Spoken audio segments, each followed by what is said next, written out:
이번에는 캐드 문제네요. 자, 트리밍, 필렛, 챔퍼, 뭐 여러분 다 아시는 거니까 뭐 굳이 얘기는 하지 않고요. 자, 트림은 불필요한 부분을 잘라내는 도구. 도구라는 말보다는 명령이 낫겠죠. 그 다음에 필렛은 두 직선 또는 곡선이 만나는 부분을 둥글게 만드는 도구. 이걸 우리 캐드에서, 트리 캐드에서 뭐라고 하죠? 한글 캐드에서는 깎기라고 표현을 하죠. 그 다음에 챔퍼, 두 직선이 만나는 모서리를 비스듬하게 깎아내린 명령이 되겠죠. 자, 4번 보겠습니다. 금형, 이제 금형 어디 있어요? 금형. 우리 금형가 나왔는데.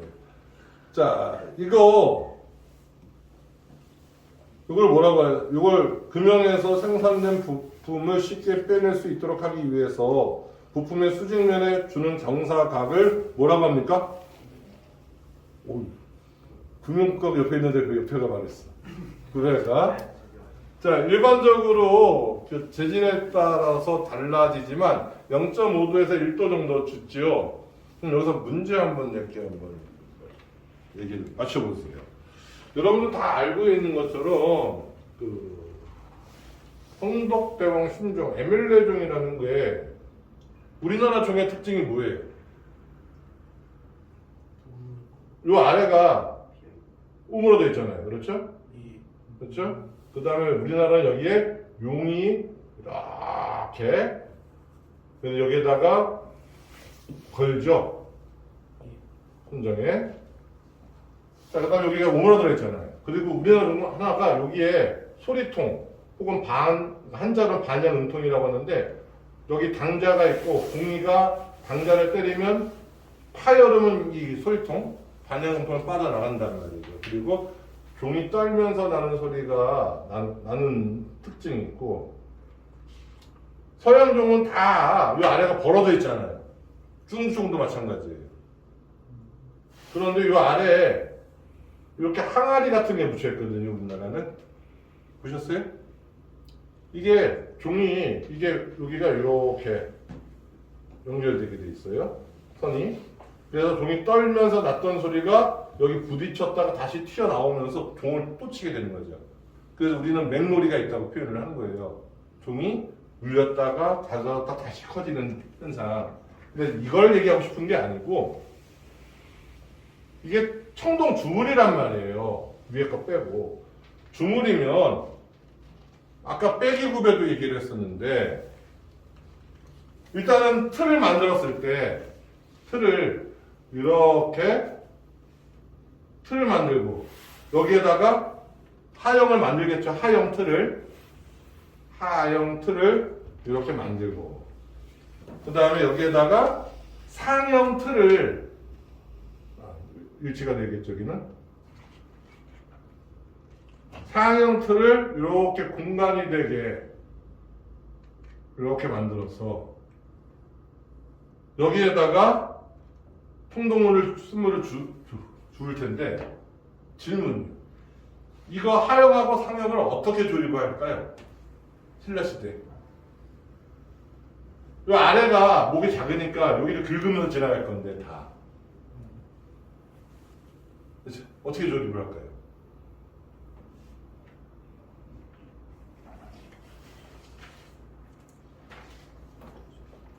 어떻게 조립을 했을까요?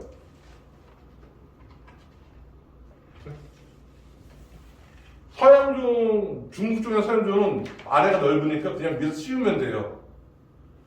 근데 우리나라 종은 아래가 오므라져 있기 때문에 요 위에서 들을 때 여기를 다 양쪽을 긁으면서 부서지면서 들어갔죠. 이 문제를 맞힌 분에게는 참새를 갈 수 있는 후보에 올리겠습니다. 한번 생각들 한번 해보시고요. 자, 7번 문제 한번 보겠습니다. 자, 7번 문제도 마찬가지입니다. 앞에서 생각하고 했던 것처럼 이게 주어진 위치만 보지 마시고요. 이거를 입체를 돌려서 한번 생각을 해보셔야 돼요. 그러면 어떤 부분이 되는지를 한번 판단을 해보셔요. 일단 두 번째 거는 나올 수 없는 구조고요. 그렇죠? 네 번째 것도 나올 수 없는 구조인데 첫 번째 게 맞을지 세 번째 게 맞을지를 한번 생각을 해보시기 바랍니다. 삼각법으로서.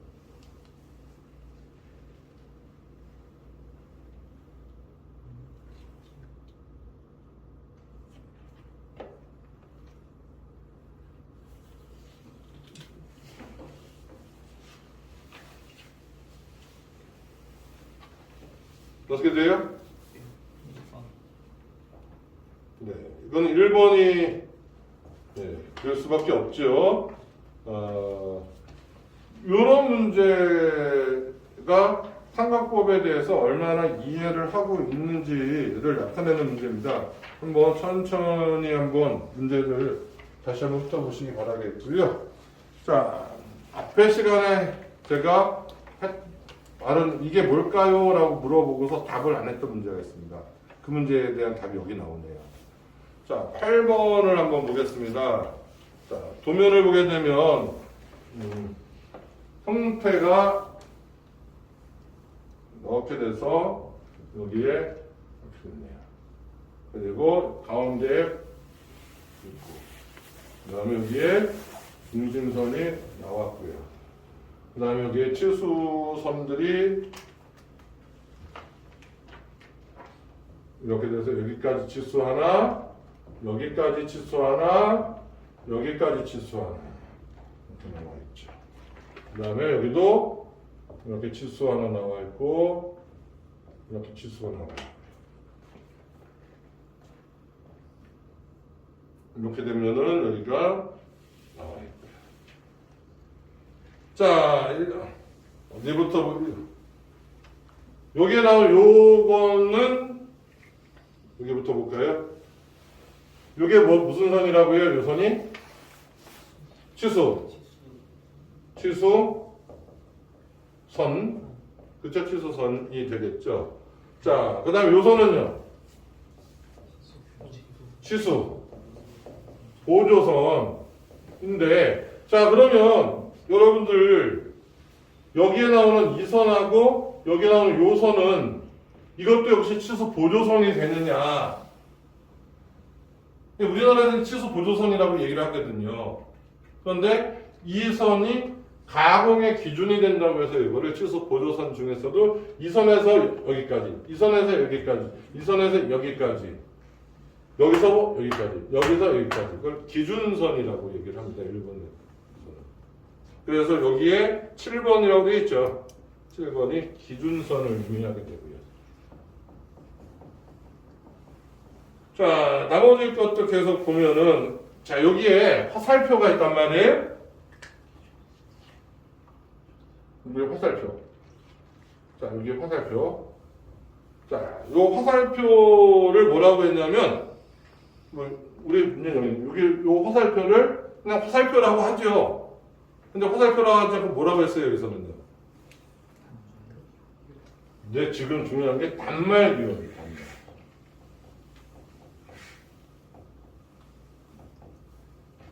자, 우리나라 용어 중에서 말단 직원이라는 말 들어보셨죠?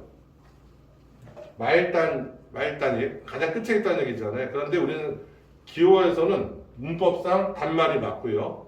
우리나라 KS에서도 말단 기호로 나와요. 말단 기호는 다음 중 하나로 한다라는 말이 나옵니다. 그래서 여기 이렇게 삼각형 기호도 있고요.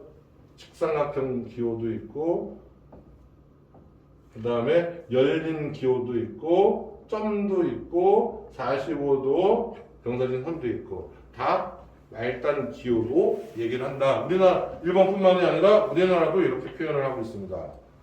자 다음에 자 여기에서 중요한 게 요 선은 무슨 선이라고 좀 우리나라에서는 치수 지시선이죠. 그 다음에 여기를 기선이라고 하는데 여기에서는 지금 현재 B 인출선. 그렇죠? 인출선. 잘 우리나라에서는 안 쓰는 말이잖아요. 지시선이라고 표현을 하죠.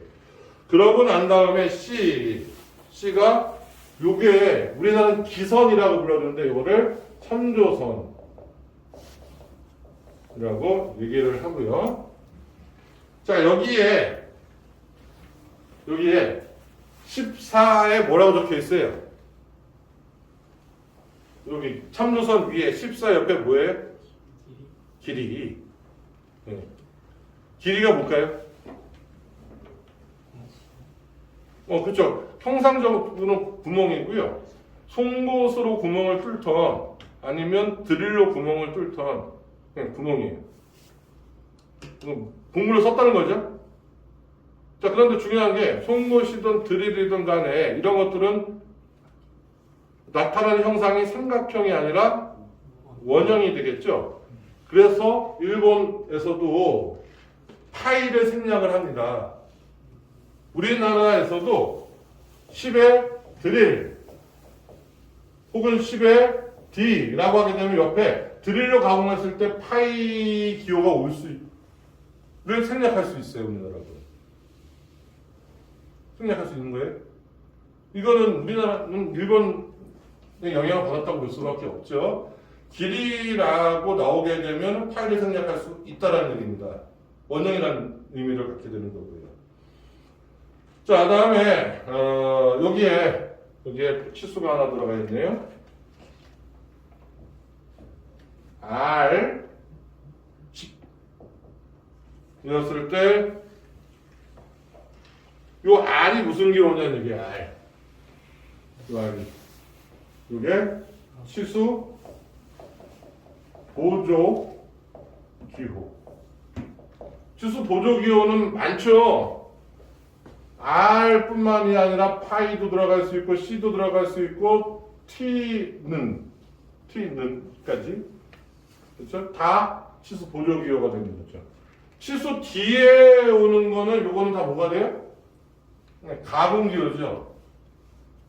보조가 아니라 가공 기호가 되는 거고요. 자, 여기에 또 치수가 있었네요. 17은 치수, 우리나라에서는 치수 문자라고 얘기를 합니다. 치수 문자. 네. 또는 수치라고 하는데, 여기서는 일본은 치수 수치라고 표현을 하죠. 자, 이렇게 되고, 중심선, 여기 중심선. 똑같고, 요거 외형선 똑같고요. 차이가 있는 기호들 좀 알아주셨으면 좋겠습니다. 자, 다음에 지금 현재 일반용 탭 드릴 구멍인데,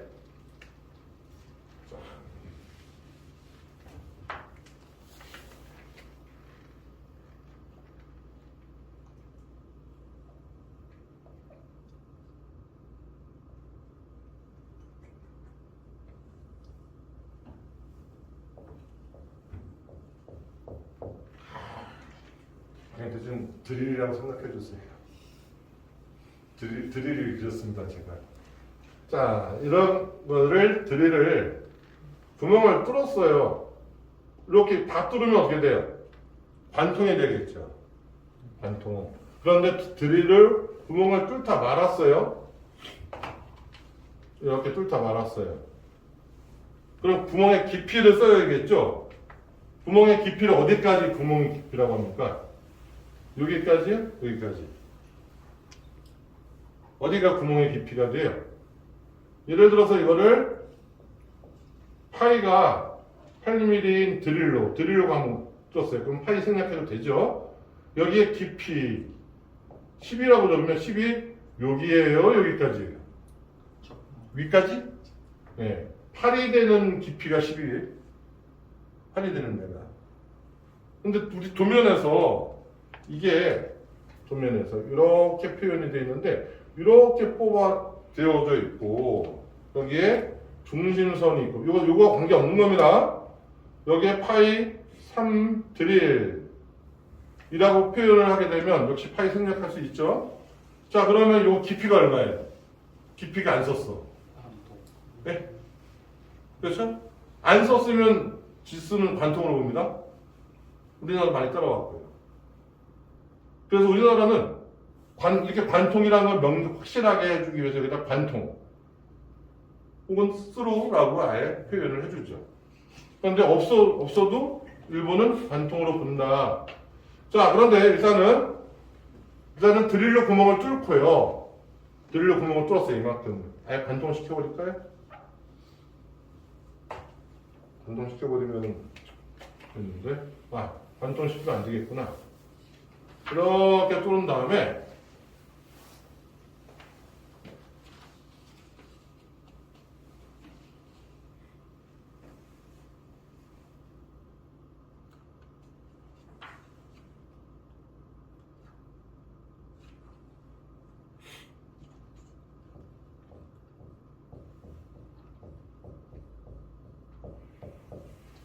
자, 탭이에요.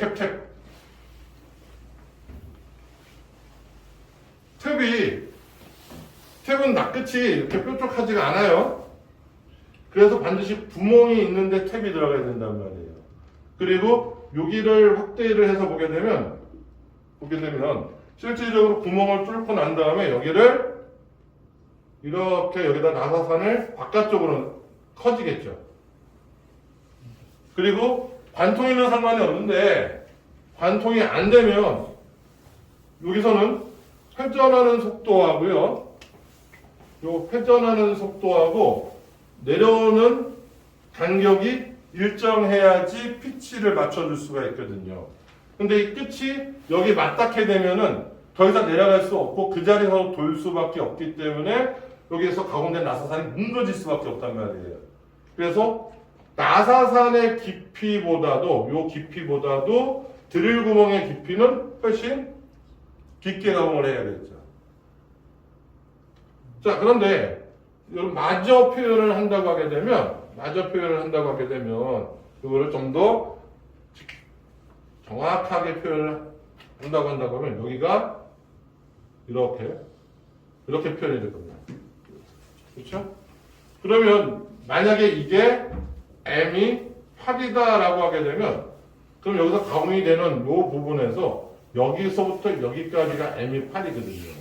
그러면 여기서 M8을 가공하기 위한 드릴 구멍은 얼마로 해야 되냐는 얘기예요. 8보다 커야 될까요? 같아야 될까요? 작아야 될까요? 작아야 된단 말이에요. 자, 그랬을 때 중요한 게 M8이면 우리가 일반적으로 곱하기 옆에 하나 더 오죠. 1 혹은 M8이면 곱하기 1.5 곱하기 2 이렇게 온단 말이에요. 자, 요게 기호가 뭐죠? 여기 뒤에 오는 게? 네, 피치예요. 피치. 자, 중요한 게 피치가 있으면 피치가 오게 되면 나사의 호칭이 어떻게 됩니까? M8에 그냥 M8만 있는 게 있고 M8에 이렇게 쓰는 거하고 다르죠. 차이가 뭐가 달라요? M은 기호적으로 미터 나사죠? 미터 나사인데 여기 피치가 있으면 미터 가는 나사가 되는 거고 M8처럼 피치가 없어요. 그럼 미터 보통 나사. 자, 미터 보통 나사에 대해서는 피치가 하나밖에 없어요. 호칭경에 해서 피치가 하나밖에 없어요.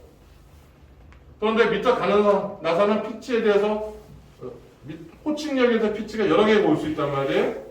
이거는 여러분들 규격식 보면 많이 나오는데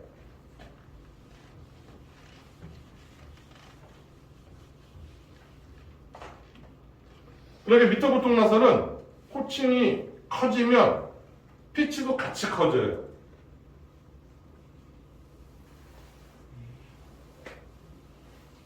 자, 그랬을 때 여러분 그 옛날 카메라 렌즈인데요. 앞에 카메라 스위치 있고요. 여기 나사선이 있고요. 여기에 뚜껑이 있어요.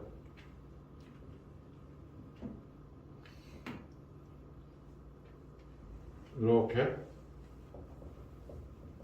그래서 이걸 여기다 돌려서 꽂는 거예요. 자, 근데 이게 여기가 M이 나사가 80이 됐다라고 하게 되면 미터 보통 나사로 하게 되면 이 짧은 사이에 피치가 이렇게 크게 나오니까 여기서부터 여기까지가 M80이면 5mm가 나오는데 여기는 6 정도밖에 안 된단 말이에요. 그러면 나사선 하나도 제대로 안 나오는 거죠. 그런데 80에 가는 나사를 쓰게 되면 여기 피치가 뭐 2든 1.5든 들어오니까 여러 개 산이 들어올 수 있겠죠.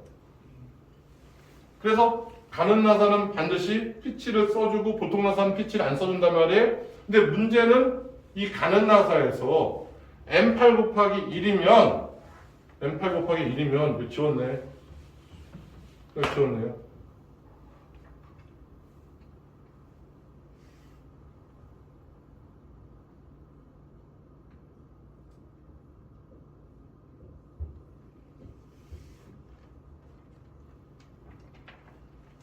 M8 곱하기 1이면 여기를 파이를 7.9로 하고요.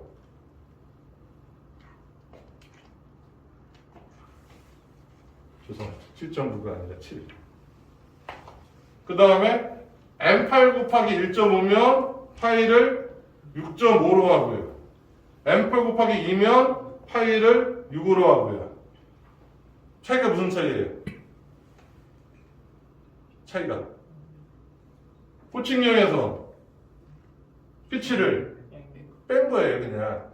근데 이건 현장 스타일이거든요. 정확하게는 이게 아니라 그 나사를 가공하기 위한 최적의 가공 조건은 별도로 있는데 현장에서는 흔히 이렇게 써요. CNC 프로그램 짤 때도 이렇게 짜고. 자, 그러면 우리 9번 문제를 보게 되면 M3의 피치가 0.5면 얼마란 얘기예요? 구멍하고 2.5가 되는 거고 M4면은 M4의 0.7이면 3.3, M6의 피치가 1이면 5가 되는 거고요. M8의 1.25면 정확하게는 6.75인데 반올림에서 6.8 되는 거고 M10의 1.5면 8.5라고 불러줍니다. 그렇죠? 이렇게 불러주면 되겠습니다. 자, 이번엔 최첨단 멀티미디어 시스템을 가지고서 한번 해보도록 하겠습니다. 버니어 캘리퍼스 눈금 보시는 분 손 들어보세요. 한 명, 아까 기계공학과 나오신 분이 있는데 이분하고 또 다른 분은 이건 이거구나.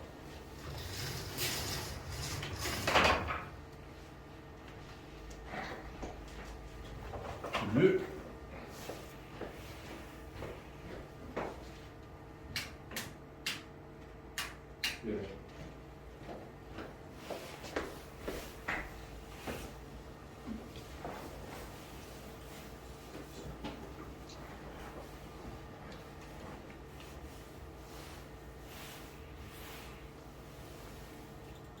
자,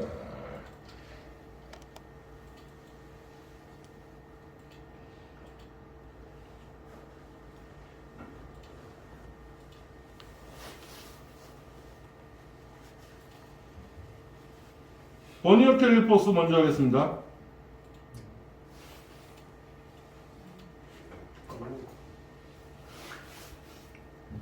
자, 보시게 되면 뭐야?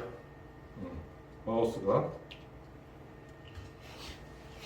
자 위에가 어미자고 아래가 아델자라고 하죠. 자 일단은 아델자의 0을 봐야 돼요. 0이 11 넘어갔고요. 12가 안 됐죠. 그렇죠? 그러면 10 어미자의 11까지 읽고 11점 얼마라는 얘기입니다. 그러면 어미자하고 아들자의 눈금이 일치되는 지점을 찾아보세요. 어긋나지 않고 일치가 되는 지점. 6인가요? 그러면 11.8이라고 읽으면 돼요. 정답 거기다 할까요?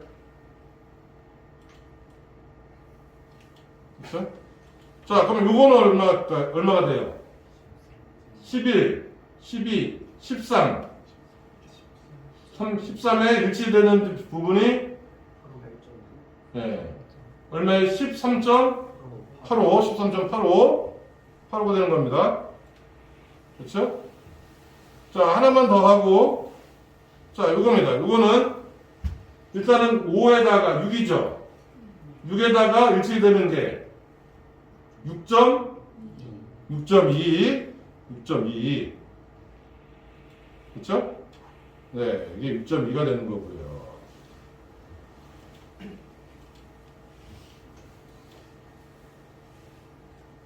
어렵지 않죠? 어렵지 않아요.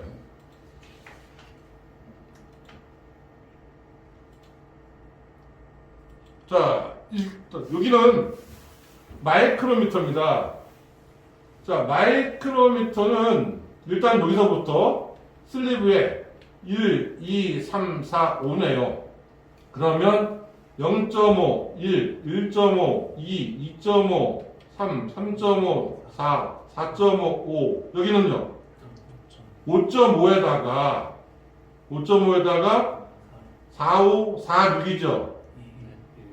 5.5에다가 0.46. 0.46. 자, 일단은 슬리브가 얼마예요? 5.55. 그 다음에 딤블에 나오는 눈금이 46이잖아. 46. 그래서 얼마예요? 5.96.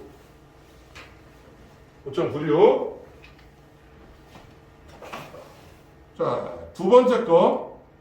자, 이렇게 보게 되면, 자, 여기는 얼마예요? 1.5죠? 1.5에다가 얼마 나오면 돼요? 20, 21, 22, 23? 23인가요? 그럼 얼마예요?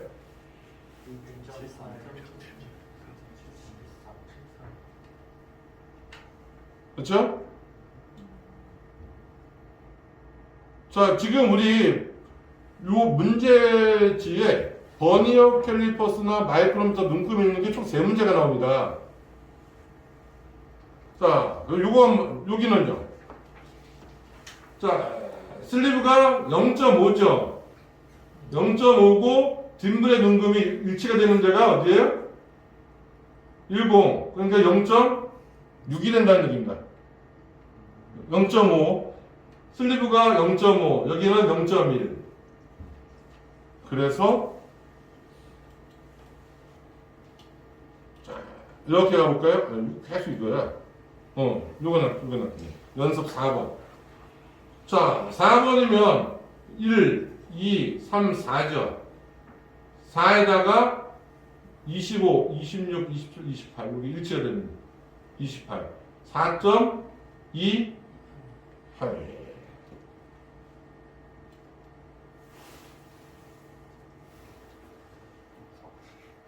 자, 하나만 더 해보고.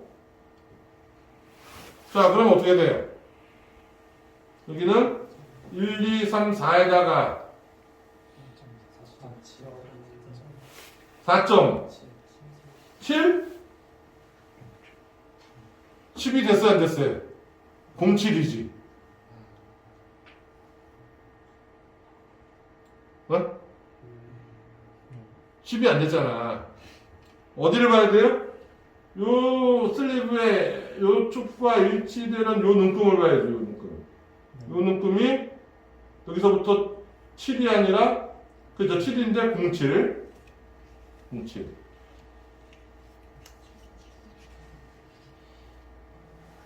되겠습니까? 자, 볼 수 있겠어요? 네? 고개를 설레설레 흔드는데. 자, 그러면 우리 문제에 6페이지 한번 보세요. 6페이지. 6페이지에 보면 지금부터 시력 테스트를 하는 겁니다. 시력 테스트를 하게 되면 눈금이 어떻게 돼요? 26, 17, 17.5 네? 17.5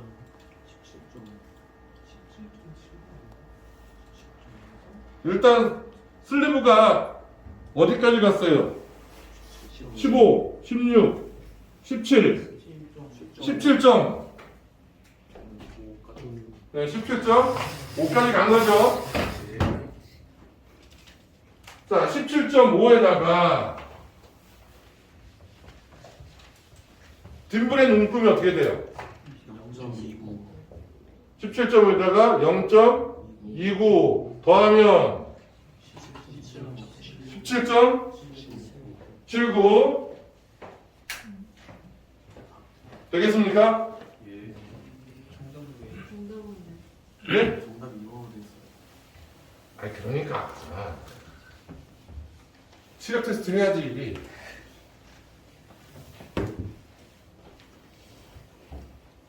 (17.29) 15.79가 나올 수 없잖아.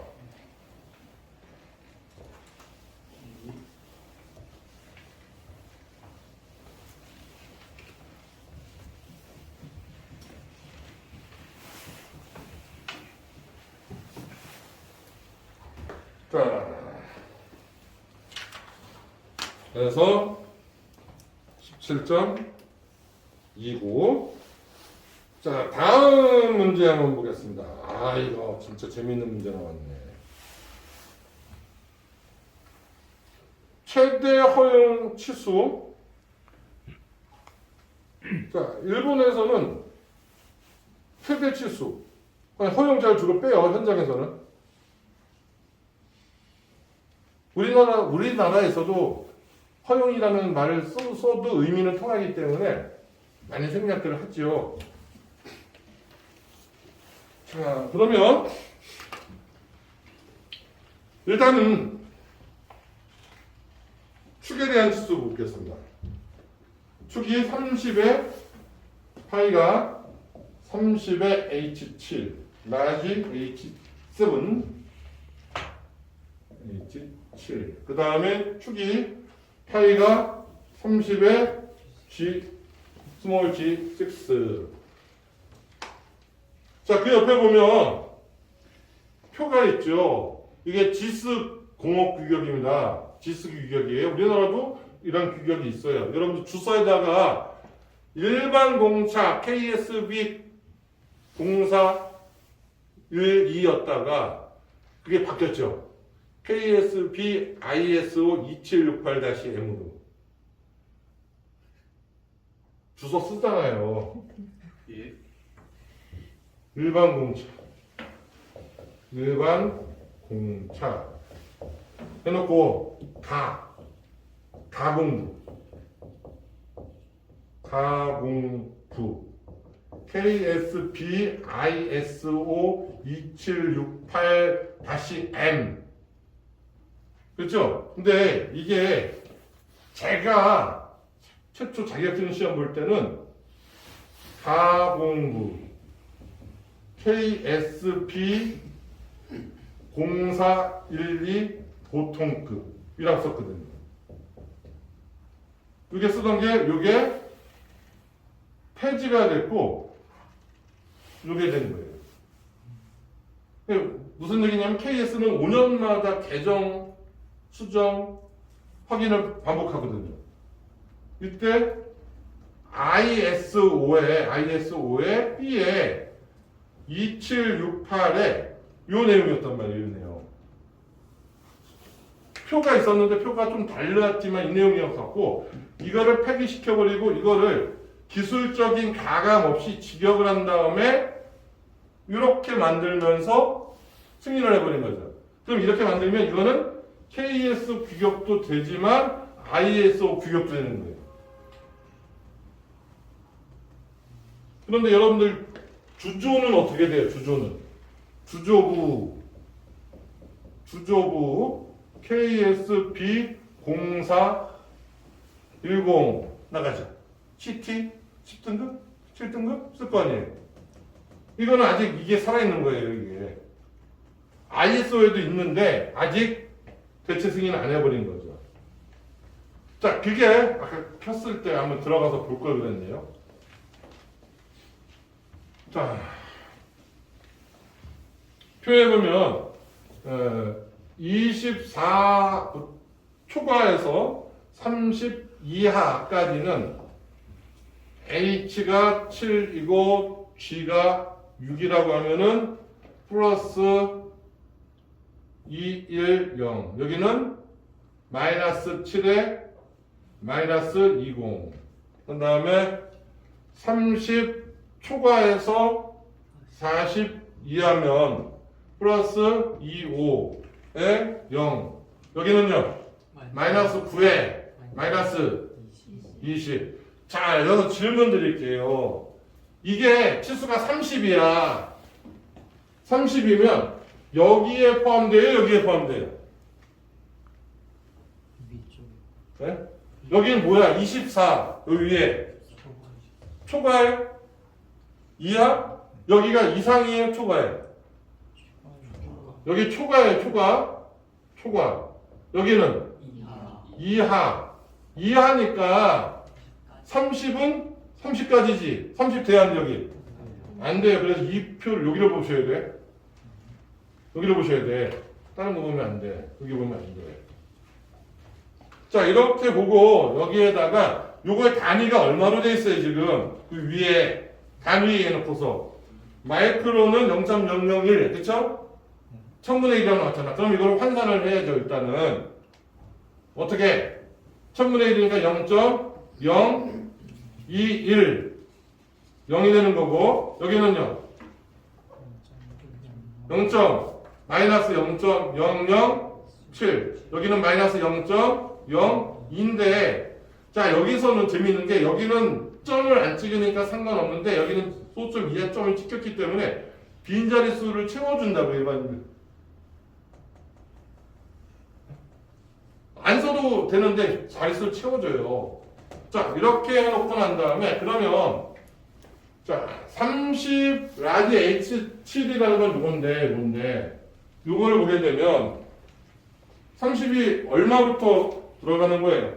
환산하면 30.000부터 파이 30.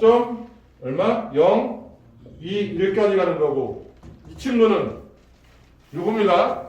그러니까 파이가 29. 얼마예요? 가장 작게 나왔을 때가 9, 8. 그쵸? 작은 거. 그 다음 여기는요. 파이가 29.993. 여기는 이렇게 되는데, 요 파이가 헷갈리니까 빼자고요.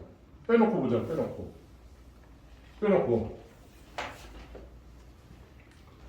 보면은, 자, 일단은,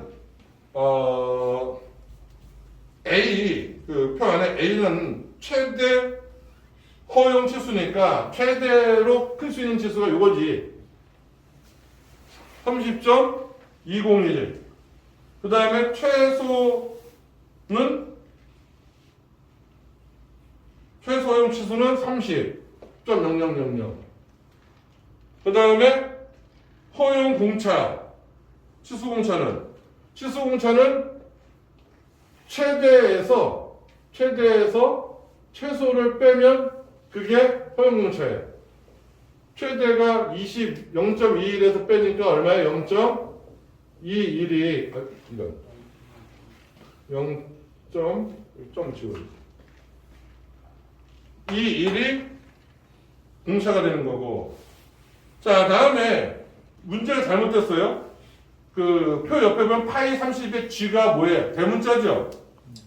대문자가 아니라 소문자가 되어야 되는 거예요. 그리면은 그 위에 그림은 잘 나왔잖아요. 그렇죠? 그래서 보면 최대는 993이 되는 거고, 최소는 980이 되는 거고, 공차는 여기서 이걸 빼는 거죠. 자, 표에서 찾으면 되겠지? 그래서 표에서 다음 페이지에서 동그라미 뭐 찾으면 되겠죠. 그래서 A는 5번이 되겠고, A는 5번이 되겠고, B는 4번이 되겠고, 993. 그 다음에 C는 980 되겠고, 그 다음에 허용차는 D는 0.021 되겠고, E는 0.013이 되겠고. 자, 그러면 구멍이 가장 작았을 때 30이죠. 구멍이 가장 작아. 가장 작은데 30이야. 축이 가장 커요. 두 개가 조립이 되면 그래도 구멍이 크죠. 그러면 항상 틈이 남는 거죠. 그럼 이거를 뭐라고 해요? 네, 헐거 운기어 맞춤. 헐거 운기어 맞춤. 반대로 이게 축이 되고 이게 축이 맞잖아. 이게 축이 되고 이게 구멍이 돼요. 그럼 구멍이 가장 커도 축이 가장 작아도 축이 크죠. 그럼 어떻게 해도 항상 젬새가 나온단 말이에요. 젬새가 나오는 거는 억지 기어 맞춤. 이 조건에 따라서 이런 조건에 따라서 틈새가 나올 수도 있고 젬새가 나올 수도 있으면 네, 그게 중간 끼어 맞춤이라고 하는 거예요. 자, 그래서 몇 번에 7페이지 페이지 7에 2번 끼어 맞춤의 종류는 헐거운 끼어 맞춤이 된다. 항상 틈새가 나오니까 구멍이 가장 작고 축이 가장 커도 틈새가 나오니까.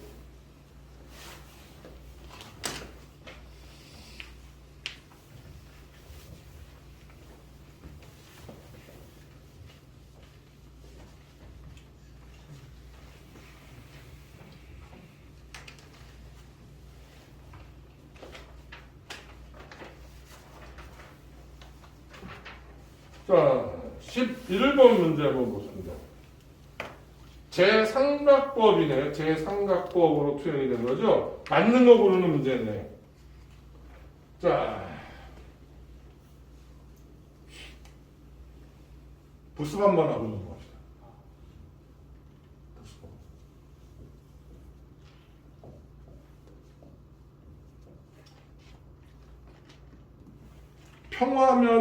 평평한 평화면, 그리고 세워져 있는 입하면, 여기를 일각, 여기를 이각, 여기를 삼각, 여기를 사각.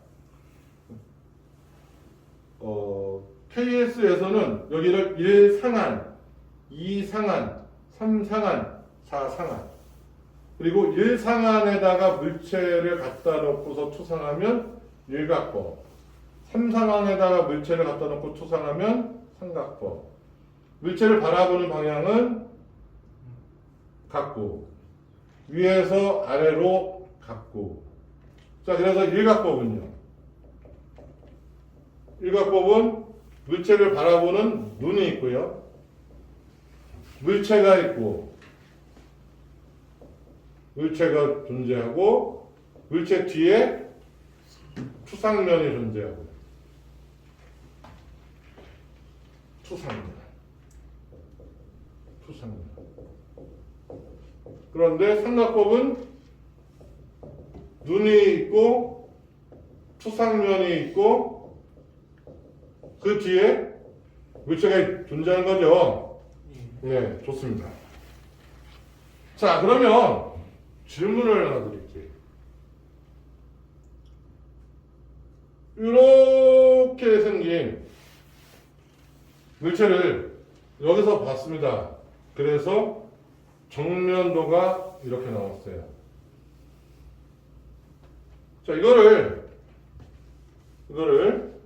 좌측에서 여러분 쪽에서 이쪽에서 이렇게 봤어요. 이게 이렇게 작성이 되는 게 맞습니까? 아니면 이렇게 작성이 되는 게 맞아요?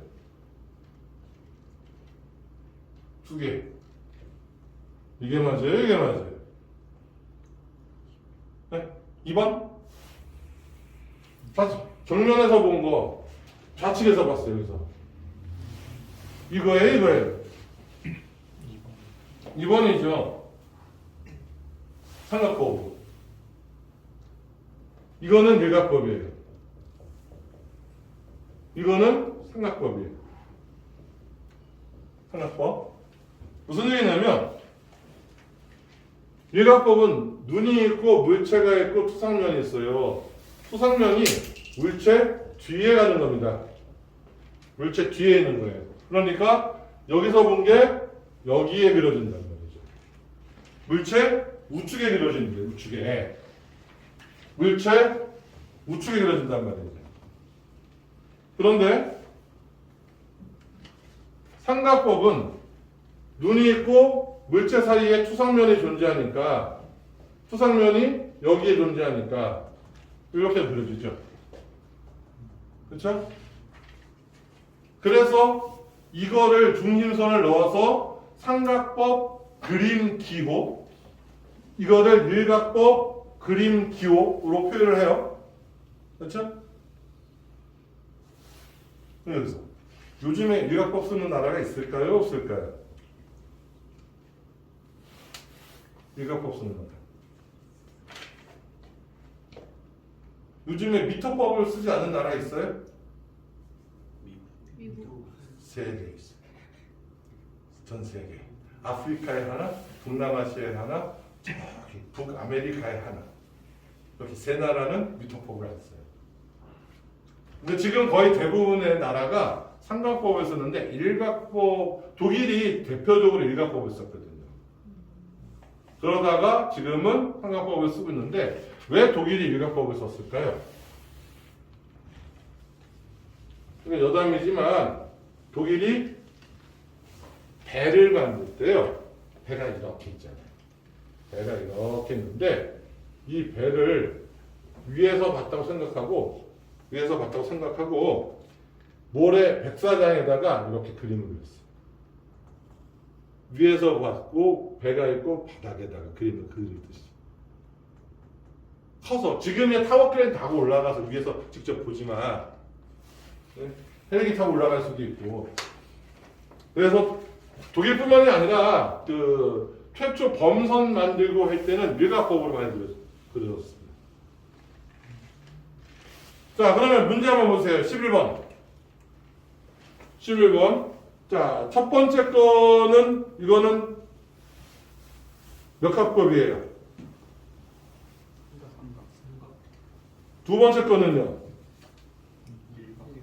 일각법. 첫 번째는 삼각법이고 두 번째는 일각법입니다. 그러면 여기 문제에서 삼각법을 구하는 걸 찾는 거죠? 일각법이 아니라. 그렇죠?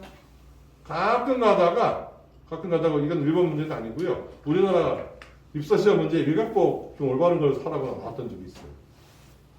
근데 문제도 안 읽고 답을 쓰는 거죠. 자, 좋습니다. 여기까지 하고 쉬었다가 이어서 하도록 하겠습니다.